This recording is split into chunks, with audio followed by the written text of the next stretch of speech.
reprend Bezrat Hashem, on est dans le Pardes, on est dans la porte 20 et on est dans le chapitre 2.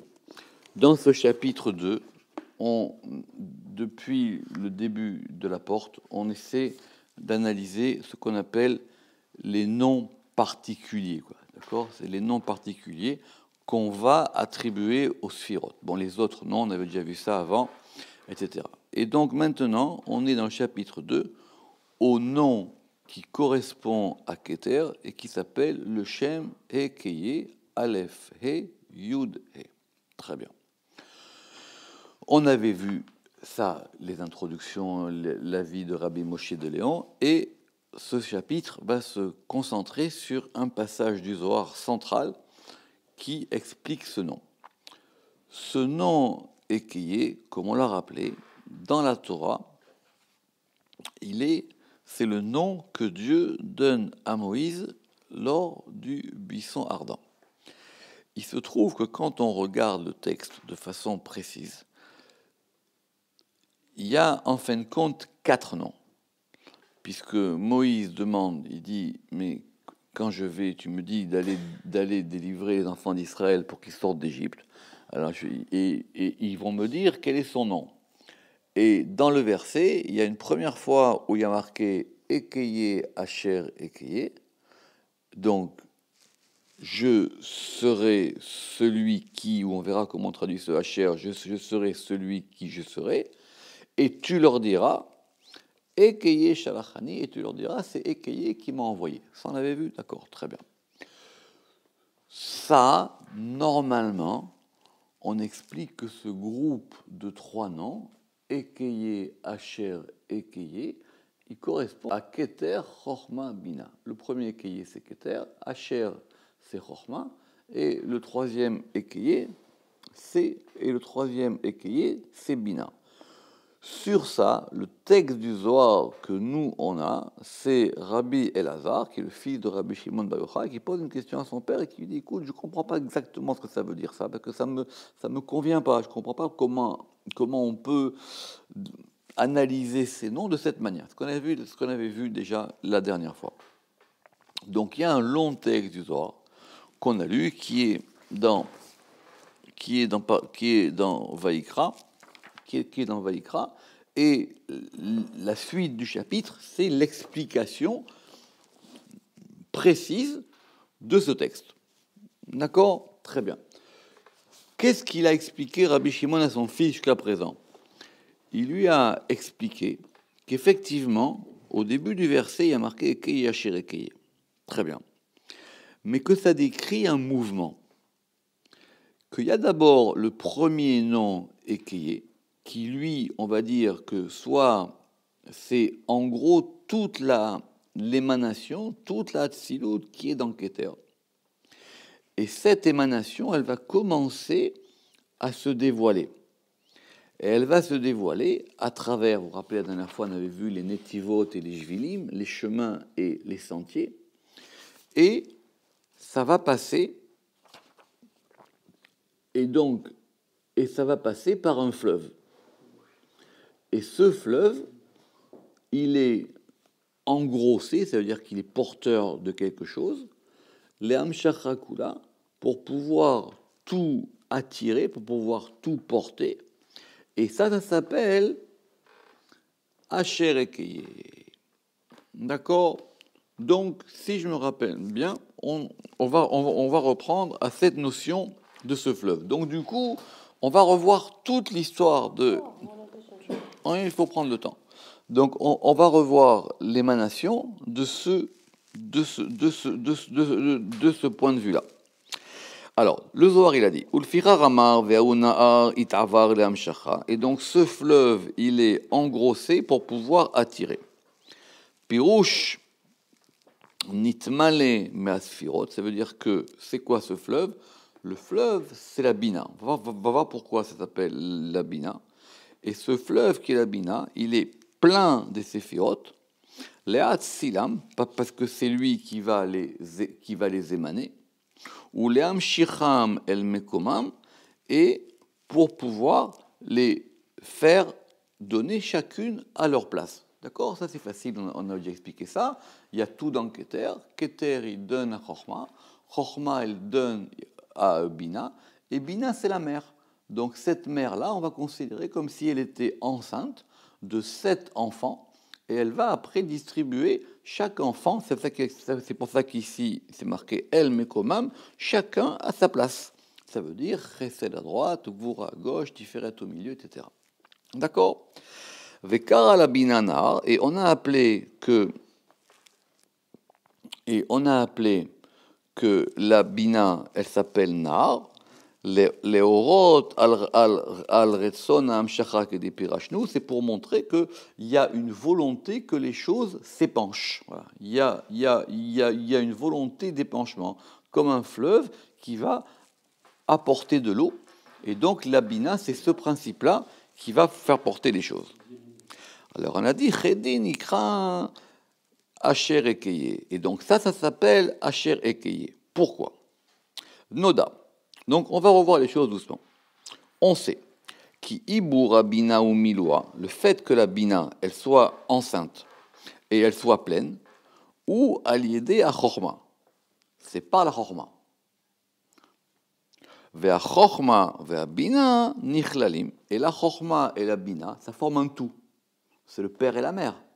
Ça forme un tout. Et donc ça forme un tout. Et ce bloc-là, ça s'appelle Asher Ekeye Kedmefaresh Ve'azil, comme on va l'expliquer après. D'accord? Keloma, et ce serait pour ainsi dire, Al-Chen Eye, ainsi je serai. Donc, le premier Ekeye, c'est il y a tout, et maintenant, ça, je vais l'épancher, ça, je vais l'influer, ça, je vais le dévoiler. Ok. Alors il dit, pourquoi est-ce qu'on a eu besoin d'avoir ces 3 termes? Alors il dit Uksha, Ukshalo, parce qu'il dit c'est une question de Rabbi Lazare par rapport à Rabbi Shimon, ou c'est Rabbi Shimon qui se pose la question. Qu'il est fait Dvara Vekeye Arishon, parce que d'après ce qui vient d'être dit, le premier Ekeye, Moré al-Klalut ve'alem kedepirashnu. Le premier Ekeye, c'est le degré caché. D'accord? Ve'ekeye Hasheni, et le deuxième Ekeye, d'accord, il y a Ekeye, Asher Ekeye. Et le deuxième Ekeye, qui donc correspondrait à la Bina, Moré Gilou ve'amshacha. Lui, il indique un dévoilement. C'est Keter qui le donne à Chochma, et Chochma, elle donne à Bina, et Bina, maintenant, elle va épancher les choses. Comme on a dit la dernière fois, si on veut sortir d'Égypte, il faut que Moshe comprenne tout le processus. Il faut qu'il comprenne comment ça fonctionne depuis le début. C'est pour ça qu'on lui dévoile ces noms-là, qui ne seront plus dévoilés plus tard. C'est qu'une fois. Alors, c'est quoi la question?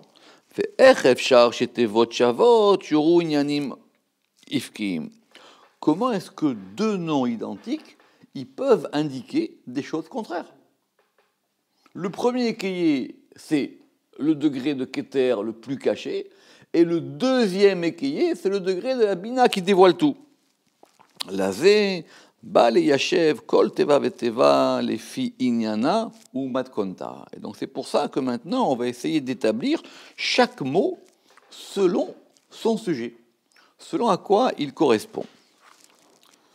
Kelomar, c'est-à-dire Alken Ad Kaan Ekeye, Pirouche. Ekeye Arishon, le premier Ekeye,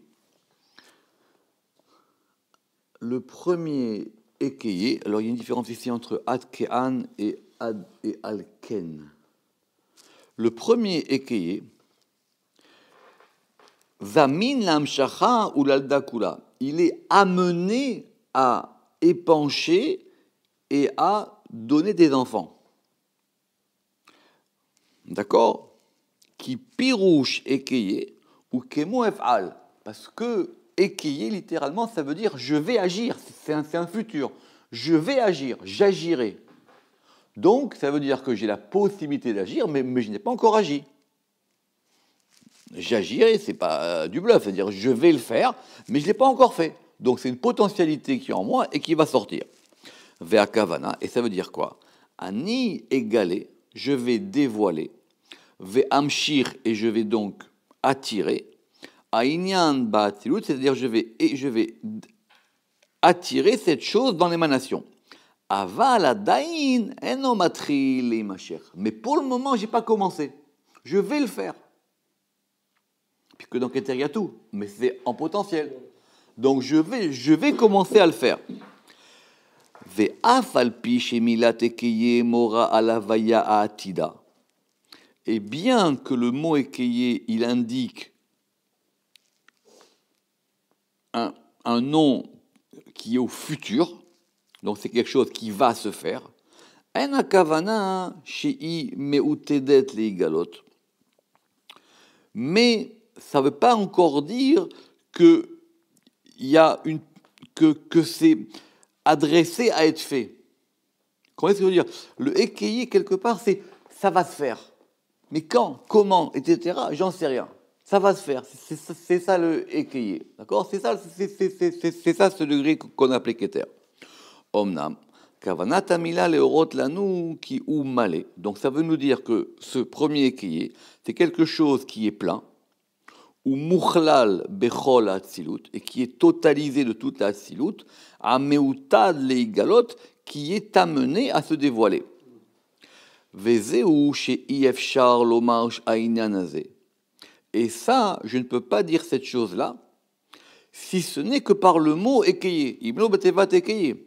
Amora ani nichlal bechol atzilut. Ça veut dire que Dieu il dit, je suis totalisé dans toute l'émanation qui sera amenée à se dévoiler. Ve'en akavana sheu me'utad leigalot mamash. Mais ça ne veut pas dire que il est assigné à le faire. Omnam akavana animale bechol atzilut atid. Ça veut dire je suis plein de tout ce qui va se dévoiler au futur. Et ça s'appelle le ékeyer. Alors maintenant, quand on revient, quand on va revenir et on va dire une deuxième fois ékeyer, et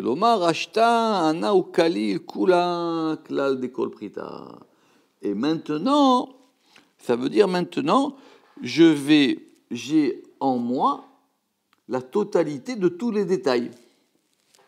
D'accord? Ça veut dire j'ai en moi tous les détails, mais ces détails, ils ne sont pas encore sortis. Ve'ine.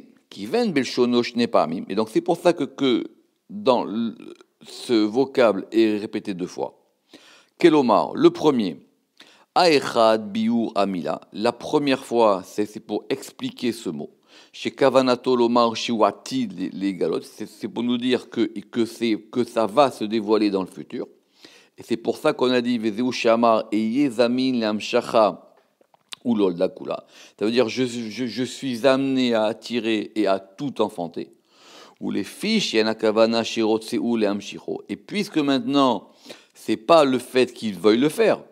Et la kavana betevazo lomar lanu shebo nichlal atzilut atid. C'est-à-dire qu'en lui se trouve toute l'émanation qui se dévoilera. Ve'en mila. Et il n'y a pas d'autre mot pour expliquer ça. C'est forcément un futur. Or, dans le futur, c'est pas encore là. C'est vrai que dès que je le dis, ça veut dire que c'est en moi, mais c'est pas encore dévoilé. Et c'est pour ça qu'il dit Ashta, maintenant, Ana ou Klal Kula, Klal Dekol Preta. Maintenant, je suis la totalité de chaque prat, de chaque détail. Pirouche, en akavana el aliodienu. Donc cela ne veut nous dire simplement chez uklalut atzilut, ça veut dire qu'il est la totalité de l'émanation, a-t-il les galotes qui se dévoilera au futur, aliédé abina, lo aliado, mais ça, c'est pas par moi. Ça va se faire par la bina. Comment on est à dire ça va se faire? Mais pour que ça se fasse, il faut que ça passe par des intermédiaires. Omnam. Et alors donc maintenant, le deuxième, Hacher ékayé, d'accord? Donc ça c'est le premier ékayé. Maintenant le Hacher ékayé, chez où itpashtut achorma ve'abina le'atzil, qui est maintenant le déploiement de la chorma et de la bina pour que ça émane. C'est-à-dire, au pirouche, des itabrat ima, c'est-à-dire que maintenant, ima, la mère, elle va être enceinte, ve zimna le afaka pratin kuleu, et elle est amenée à faire sortir tous les détails, les idgalia, pour se dévoiler. Ça, c'est un nom supérieur. Donc toute la question, elle est sur le hacher. C'est-à-dire, si on ne comprend pas le hacher, effectivement, on a l'impression que le premier ékayé et le second, c'est les mêmes. Et du coup, c'est ça la question qu'il avait posée à son père. Alors, hacher, c'est pas facile à traduire déjà, ce mot de hacher, parce que c'est pas parce que, c'est pas qui, c'est pas vraiment ce que, mais c'est-à-dire c'est pas vraiment une proposition de coordination simple. Alors il dit ou la shon achana ve'azmana, ça indique quelque chose qui est prêt, enfin qui est prêt, qui est mouchan, c'est-à-dire qui est pas prêt au sens de proche, mais qui est prêt, c'est-à-dire ça va se faire, ou azmana, et c'est une invitation, c'est quelque chose qui va se faire. Vechen Pirchur Aval, et c'est comme ça qu'en général on fait c'est comme ça qu'on a expliqué ce hacher. Ça veut dire en général dans la Bible, quand il y a marqué ce mot de hacher, il veut dire je vais le faire, quoi. Je serai celui que je serai. Celui qui, vous comprenez, ça veut dire, ça indique cette chose-là. Ve'akavana, ça veut dire quoi? Ou chez Eye Aelion, ça veut dire que ce Ekeye supérieur, Nizdamen Veuchan Lidgalot, il va se dévoiler. Évidemment que Moshe Rabbeinu, il sait qu'il y a un degré en haut. Mais là, on lui indique que ce degré en haut, il va se dévoiler. Et comment il va se dévoiler? C'est pour ça que le Zohar, il a dit Uzmina leafaka pratin kuleu. Et donc maintenant, il va faire sortir tous les détails. Adeainu pratut asfirot. Et donc maintenant, ça va être les détails des sfirot. Olam haekef, c'est-à-dire le monde de ce qui est autour, à midgalim, des choses qui vont se dévoiler par la bina kanoda. C'est facile. Je dis, je vais faire ça. Ah, d'accord, c'est bien, tu vas faire ça. Je vais construire une maison. Et comment tu vas faire? Ah, ben, tu sais quoi? Ben, je vais prendre un architecte, etc. Donc, c'est pas toi. Donc, c'est les moyens qui vont être mis en place pour que cette chose-là, elle se dévoile. Et ça s'appelle la bina. La bina en association avec la chorma. Et les idgalia shema ila, et ça, c'est pour dévoiler un nom supérieur. C'est quel nom qu'on dévoile alors? Le écaillé. Donc la bina, elle ne fait que dévoiler ce nom-là. C'est pour ça qu'elle a le même nom. Parce que c'est l'agent d'opération du dévoilement du premier degré. Donc je reprends.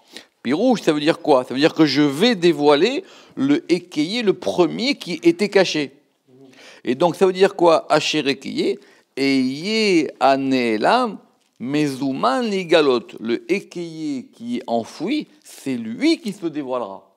Donc c'est pas un troisième degré.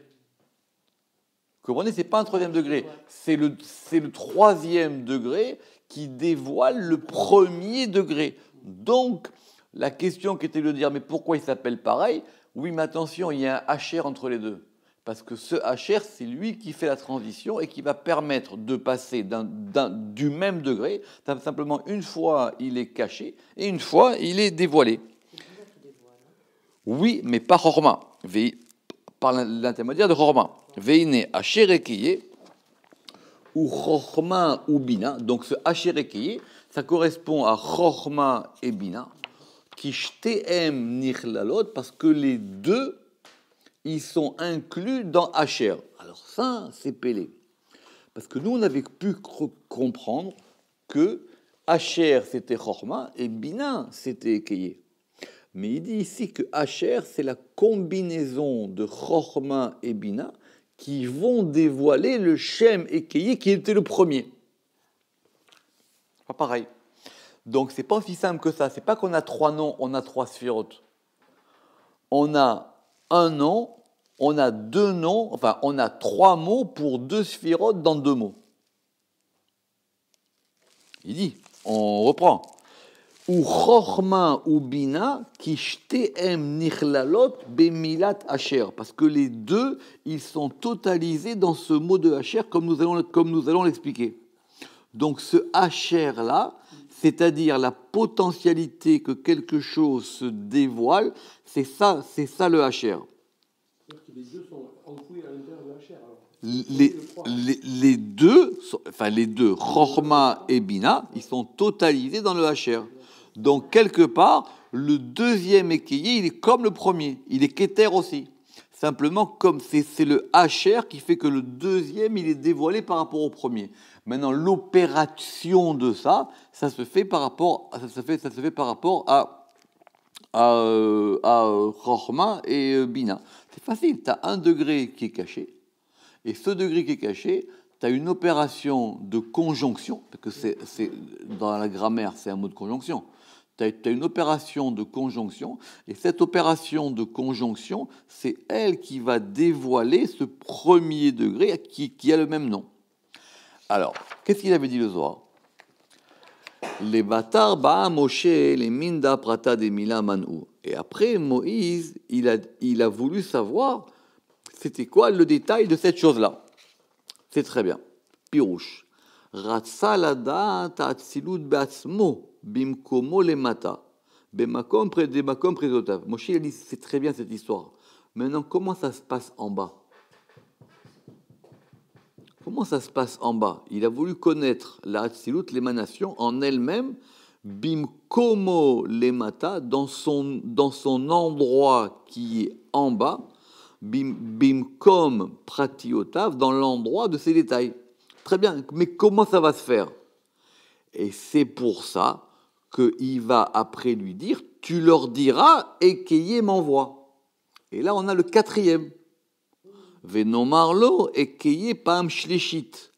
Amore al hatzilut bimkomo, qui va indiquer la hatzilut dans son endroit. Parce qu'effectivement, si ce qui se passe en bas, à la fin, ça ne correspond pas à ce qui est en haut, alors tout ça, il y a des déperditions, ça ne marche pas. Alors, le processus, il s'appelle Ekeye, Asher, Ekeye. Et la globalité de ça s'appelle Ekeye tout seul. Donc, il lui dit Ekeye, Asher, Ekeye, voilà comment ça marche. Et tu leur diras, c'est Ekeye qui m'envoie, mais c'est lequel Ekeye? Celui-là, c'est un quatrième. C'est un quatrième mot. C'est le Ekeye qui va se dévoiler en bas. Et c'est ce qui va se passer. Parce que qu'est-ce qui se passe à la sortie d'Égypte? C'est que, c'est marqué dans la Gada, c'est Dieu lui-même qui descend pour opérer la sortie d'Égypte. C'est marqué dans la Gada. Il dit, c'est pas moi, c'est pas un ange, c'est pas un envoyé. Lo ali des malach, lo ali des saraf, lo ali des chaliach. Ni moi, ni un séraphin, ni un émissaire. Donc c'est effectivement ce qui va se passer. Mais je t'explique comment ça fonctionne. Prata de Mila Manu, Pirouche, Atzilut Beatzmo. Et c'est pour ça qu'il lui a dit Ekeye une troisième fois. Vedomarlo Ekeye Pam Shlishit. Vezeu Ad de Paris Ve'amar Ekeye. Et c'est ça qu'il a expliqué Ve'amar Ekeye. Alors, la suite du Zohar, le Rama qui dit mais ça, c'était pas facile. Ou Mishum de Kashiale de Ekeye Lavi ou Prata. Et la draba ou klalut atzilut qui dépirachnou. Il dit mais je comprends pas. Ce shem ekeye, c'est une totalité ou c'est un détail? C'est-à-dire la reine et shiv ve'amar. C'est pour ça qu'il a répondu et qu'il a dit ki chivan shelo nomar kan asher ekeye. Je répète, il lui dit ekeye asher ekeye et tu leur diras c'est ekeye qui m'envoie. Il dit ça aurait été plus simple, c'est ce qu'il va dire ici. Parce que des avechazé les mimar, parce que ça aurait été plus simple de dire, c'est Ekeye Asher Ekeye Shalachani Elechem. C'est Ekeye Asher Ekeye qui m'envoie. Oui ou non? Il lui dit Ekeye Asher Ekeye, et tu leur diras, c'est Ekeye qui m'envoie. Il dit, mais je comprends plus ce que tu me dis maintenant. Dis-moi, Ekeye Asher Ekeye, c'est le processus, et tu leur diras, Ekeye Asher Ekeye m'envoie. Il lui dit Ekeye Asher Ekeye, tu leur diras Ekeye. Donc du coup, je ne sais même plus à quel degré je suis revenu maintenant. Je suis revenu au degré du prat ou au degré du klal, au degré de la généralité, etc. Vela Kahamar et la Ekeye. Et donc maintenant, du coup, il ne lui a donné à la fin qu'un seul nom. Au départ, il lui donne 3 noms, et maintenant il lui dit, mais tu sais quoi, avec un seul, ça suffit. Shma mina milahata amar. Donc du coup, on revient sur un seul nom. Et ce nom, ve'ainu, itpashtut atzilut ou pratiotav. Donc du coup, c'est l'émanation de la atzilut et de ses détails. Des ilotemachi, les ba'aye et les mimar. Parce que si c'était pas comme ça, effectivement, on aurait dû dire Ekeye Asher Ekeye Shalachani Elechem. On aurait dû dire c'est Ekeye Asher Ekeye qui m'envoie. Et la Shmamina Kedamran. Alors, le soir il dit si c'est comme ça, je vais te dire qu'est-ce qui a marqué Ashkarna Besifra de Shlomo Malka.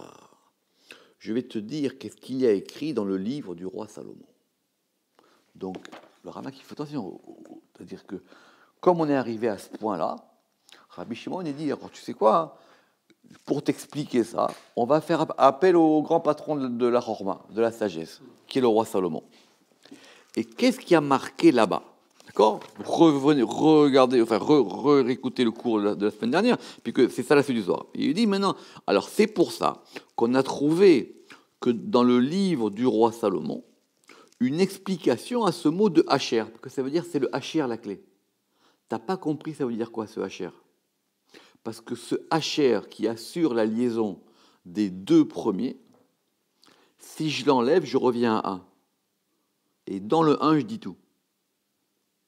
Maintenant, par ce mot de Hacher, je t'ai expliqué un processus qui fait que j'ai besoin de 3 noms. Mais tout ça, je peux te le dire en un seul nom. Alors, et Vireaya le Pirouche Hacher Ekeye, Dainu Chochma ou Bina. C'est très bien. Donc maintenant, je vais t'expliquer ce Hacher Ekeye. C'est-à-dire, quand on avait dit Chochma et Bina. Donc c'est intéressant parce que des fois il dit que Hacher c'est Chochma et Bina, des fois il dit Hacher Ekeye c'est Chochma et Bina. Vous avez vu que ça glisse un peu. Du roi Salomon, Mishlomo. Et alors, qu'est-ce qu'on fait pour comprendre ça? On va traduire ce mot Hacher en araméen. Chez Pirou Shamilot Belachon Arami. Parce que c'est quoi la citation qu'il lui donne du livre du roi Salomon? Il lui dit, c'est quoi ce Hacher? Bekitura de Iduna Kastira Ilaha Chavruta Ishtakach. Et on verra l'histoire de Hacher par rapport au fils de Léa. Alors, donc, il faut qu'on comprenne maintenant, il faut qu'on fasse de l'araméen. Alors, ça veut dire quoi? Kastira, ça veut dire que c'est un palais. Kastira pirouche echal vechen targumo birushalmi bepasuk elem ben Ishmael ve'ele shemota bechasrehem beubitirotam. Et le targum, il va traduire là-bas dans la Genèse, quand on va dire voici les enfants d'Ismaël et voici leurs noms dans leur cour, c'est-à-dire dans leur parvis et dans leur château. Et là-bas, on a traduit Targemu Tirotam ou Bekastoreem. Donc, il s'agit des palais. Ve'ine, les fizé Kastira Pirouche Echal. Donc, ça veut dire que c'est un palais. Ve'kitura, et c'est quoi un kitura? Pirouche Kesher, c'est-à-dire c'est une attache, Ve'yichud, et une unification, Ve'eged, et un nœud. Ça noue les choses. Kemo ou Mashrakitrin Bedaniel, et là-bas, on a expliqué quoi? Ça veut dire quoi? Que ce Hacher, c'est un degré qui va lier les choses et qui va leur permettre de trouver une habitation. C'est quoi un palais? C'est quelque chose dans lequel j'habite. Donc c'est à la fois une liaison et c'est à la fois qui va lui donner une visibilité, une maison dans laquelle il va pouvoir habiter. Et donc c'est pour ça qu'on a dit quoi? On a dit c'est quoi ce Hacher? Donc on reprend. Donc c'est quoi ce Hacher? Bekitura. On a dit que Kitura c'est l'attache. Des Iduna, l'attache du délice, Kastira Ila, qui est un palais supérieur, Chavruta Ishtakar, c'est une liaison qui se trouve. Pirouche, Beyichud Vekesher, c'est par l'union et l'attache de Éden. Éden, c'est le délice, mais c'est aussi le jardin d'Éden, c'est pareil. Et ça, ce Éden, ça correspond à Chorma. Im Abina, avec la Bina, qui est Shei Aechal Aelion, qui est le palais supérieur, et c'est ça qu'on va appeler le Kastira Ila. Ça veut dire quoi? Ça veut dire que l'union de Chorma et Bina, c'est un degré qui va trouver un palais dans lequel habiter. Chavruta, et donc c'est quoi cette liaison? Pirouche Yichud Gamo. Donc du coup, il y a une unification parfaite. Ishtakar qui se trouve.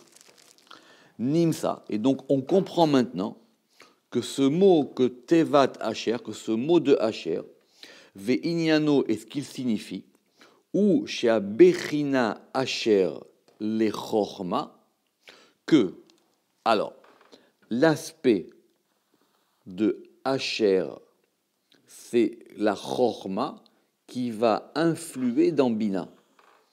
Et ça s'appelle Asher. C'est ce qu'il a dit plus haut. C'est-à-dire que cette liaison parfaite de la Chorma avec la Bina, ça s'appelle Asher. Et la Bina aussi, Gamken Nikrat Asher. Et la Bina, elle s'appelle aussi Asher. Pourquoi? Bebechinata Arishona Amida Beket Chorma, par sa particularité première, qui est qu'elle est en adhésion avec Chorma. Chorma et Bina, c'est un. Chorma et Bina, c'est un dans les sirotes. Maintenant, nous, on a expliqué la dernière fois que c'était l'un qui s'appliquait sur l'autre. Parce qu'on ne peut pas comprendre une chose si on ne la perçoit pas, et on ne peut pas percevoir une chose si on ne la comprend pas. Donc il faut les deux. Vous vous rappelez, c'était ce que je vous rapportais du Sefer HaYetzira. Il est marqué là-bas, Even Bechorma, Even Bechorma, Vehakem Bebina. C'est-à-dire que c'est un mouvement incessant entre les deux. Il y a ce que je reçois et que, en l'analysant, il va se dévoiler, et il y a ce que je dévoile qui doit toujours s'appliquer à ce que je reçois. Mais ça forme un. Et c'est ça le plus haut degré de la connaissance. C'est Chorma et Bina qui sont ensemble. Alors, on avait dit comment est-ce qu'on avait expliqué ça? On avait expliqué ça parce qu'il y a quelqu'un qui s'appelle Asher dans la Torah. C'est le fils de Léa. Léa, elle a eu un enfant qui s'appelle Asher. Et vous vous rappelez, pourquoi est-ce qu'elle avait appelé Asher? Pourquoi est-ce qu'elle avait appelé Asher? Parce qu'elle a dit, par ça, je serai la plus heureuse des femmes, ou les autres femmes diront que je suis la plus heureuse. D'accord? Vous vous rappelez qu'on a vu cette histoire? Très bien. Vezé Amra Léa, et c'est ça qu'elle a dit Léa. Or, qui c'est Léa? Léa, c'est la Bina. C'est Bina, Beoshri, elle dit parce que c'est par mon bonheur, qui Ishrouni Banot, parce que les filles, ça veut dire quoi les filles, vous vous rappelez, c'est-à-dire les autres femmes, elles loueront mon bonheur. Pirouche, à Shefa, donc c'est quoi? C'est un influx, à Nishpa Eléa, qui est influé sur elle depuis la Chorma. Et Sheba, et par elle, elle devient la plus heureuse des femmes. Sheba, i mita sherel de la banote. Elle est la plus louangée de toutes les femmes. C'est pour ça qu'on l'a appelée Asher. Elle a appelé Asher parce qu'elle a dit maintenant, dans cet enfant, il y a moi, Léa, c'est un enfant qui provient de la Chorma. Donc vous voyez, Asher, qu'est-ce qui va devenir plus tard dans la Torah? C'est pas une petite histoire. Rotselomar ben Shar Asfirot. C'est-à-dire que, et ça veut dire quoi? Je serai la plus heureuse parmi les femmes. C'est-à-dire ça, c'est l'union la plus parfaite entre toutes les sphirotes. Ve'ekeye ibechina shel bina atida leidgalot lemata. Et le ekeye, c'est quoi? C'est ce degré qui va se dévoiler en bas. Ve'zeshamar ekeye desmina leolada. Et donc c'est ce ekeye qui sera amené à enfanter. Pirouche atida leidgalot, c'est-à-dire qui va se dévoiler, vela ledet, et qui va enfanter les sphirotes. Bina, c'est la mère des sphirotes. comme Léa. D'accord? Très bien. Alors,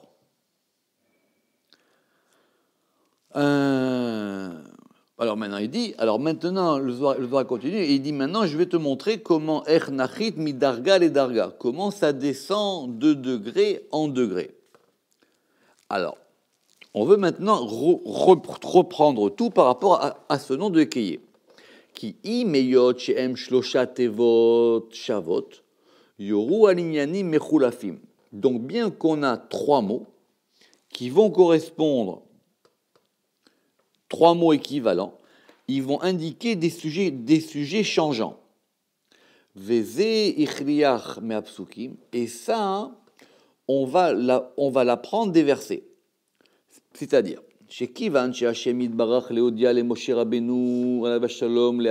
donc, c'est-à-dire que Dieu, il a dévoilé à Moshe Rabbeinu le fait de comprendre, ou l'istakel et de regarder, il lui a montré l'ordre de l'émanation. Madrega achar madrega, degré après degré. Velachen mukhrach shen gimel ekeye shavim. Et donc, c'est pour ça que les trois ékayés ne sont pas équivalents, parce qu'on a trois ékayés à la fin. Si on enlève ce HR, on en a trois. D'accord ou pas? Le HR, on a dit que le HR, c'était lui qui assurait la liaison parfaite entre les choses. Donc, on a le premier ékayé, le HR, on l'a expliqué, le deuxième ékayé, et après le troisième ékayé. C'est ça qu'il veut dire ici. Donc, on se retrouve avec trois ékayés. Et là, mais simplement, chacun, il est à un degré plus bas que le précédent. C'est-à-dire, Bekadmita Ekeye. Donc, le premier Ekeye, Pirouche Ekeye Arishon, Kavanato Baketer. Lui, il est à Keter. Ça, c'est bon. Vatam Shiuklal Kolat Silut. Parce que il indique toute l'émanation. Comme nous l'avons expliqué. Ça, c'est clair maintenant. Donc le premier Ekeye, c'est le degré le plus enfoui de Keter. Très bien. Et pour appuyer ça, on avait rappelé ce verset des Proverbes.